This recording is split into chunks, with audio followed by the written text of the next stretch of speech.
he was recording in Los Angeles, I was in Buenos Aires, and we had a Skype session. So computer in the studio, me there, like, oh! Today we have Finland's finest at our show. Please welcome Tarja! That was sweet of you. Thank you.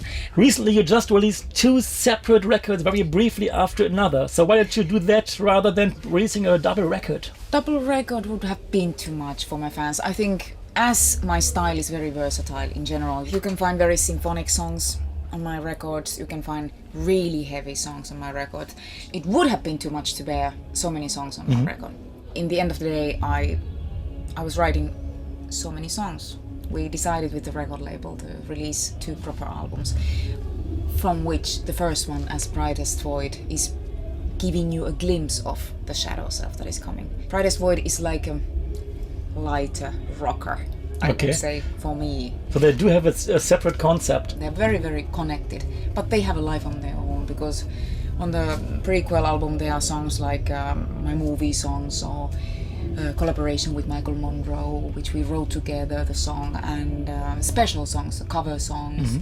So it's having life on its own, that album. But nevertheless, the artwork, everything, I wanted to get them connected, since they are coming so shortly, one after another. But the titles are contrast, like light and dark, yes, exactly. yin and yang. Exactly. Is that the idea? Exactly that.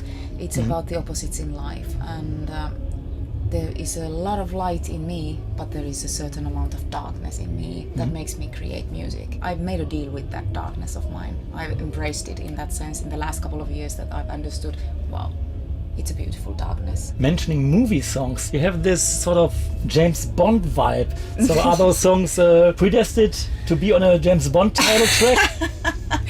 I'm a huge fan of James Bond. In general, I've been a follower for many, many years. I love Sean Connery, is still my favorite Bond. And well, who's not? Yeah, but anyway, I love the songs, the Bond songs. I wrote my Bond song already many years ago for What Lies Beneath album. This song was called In For A Kill. I wanted to make the Goldfinger cover for The Brightest Void, because that song is a challenging song to sing. I got an invitation from one TV production many years ago to sing that song.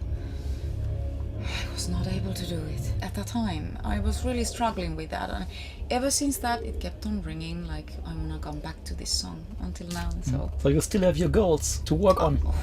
I have many of those. You mentioned Michael Monroe, singer of former Hanoi Rocks. I love him. He's absolutely really dear friend. So was he involved in the writing as well? Yes.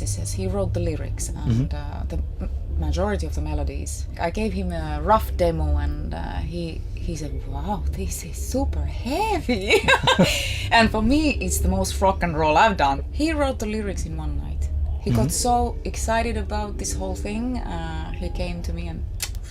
You have even more great guests on the record, like Chad Smith of the Red Hot Chili Peppers. Well, it's rather quite incredible that he's playing on my record. I mean, I'm super flattered about the fact, but he's a good friend of Kevin Chown, my bass player, who's been working with me many years. And so Kevin told me already many years ago that if you have a song for Chad, just let me know.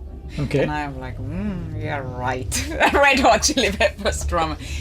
But I had a song for him. It's the song Demons in You, where Alyssa, White-Gluz, is singing. But you didn't meet him in person, you just did it at his studio, right? Yeah, when he was recording in Los Angeles, I was in Buenos Aires, and we had a Skype session. So computer in the studio, me there, like, oh! It was a terrible time difference. Like, I don't know how the hell, 14 hours or so. So I kept on awake all night, super excited. Chad Smith is playing on my record. And as you mentioned, Alyssa White-Gluz of Arch Enemy sings on that song as well. So is it something special for you to work with another female singer, like with Sharon of Within Temptation back in the day, and now with Alyssa? Certainly special. All these girls have been a long time in this business, as I've been already quite a long time myself, and we've seen a lot. We've seen differences in business, we've seen differences in us, we've lived through different experiences.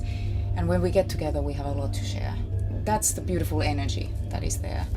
In female-fronted bands, when I started in metal, there were few of us. I was a weird birdie in that sense when I started with operatic singing, and so I'm super proud of carrying that path. So to work with such great artists it's a pleasure. It's an honor. When I was checking on YouTube about the jam session with Chad Smith and stuff, I found another video called "Funny Moments of Tarja."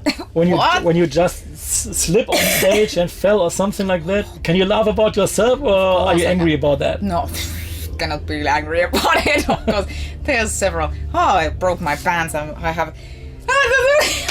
One of the most hilarious things. Many years ago, I think it was with Nightwish. Then back at the time, our first tour in America, I had yellow underpants, and I don't know what the hell I did, but my pants got completely open from the front, and I performed with a towel in the front the rest of the concert. Shit happens. I can laugh about it, sure. I've started concert with microphone upside down, singing on the other end, and people laughing. Before I even realized that I was doing that, people started laughing, and let's continue. No, it happens. It happens. The Shadow Self, The Brightest Void sowie weitere CDs, LPs, DVDs und Blu-rays von Tarja gibt es natürlich bei EMP. Klickt einfach auf den Link unten in der Beschreibung.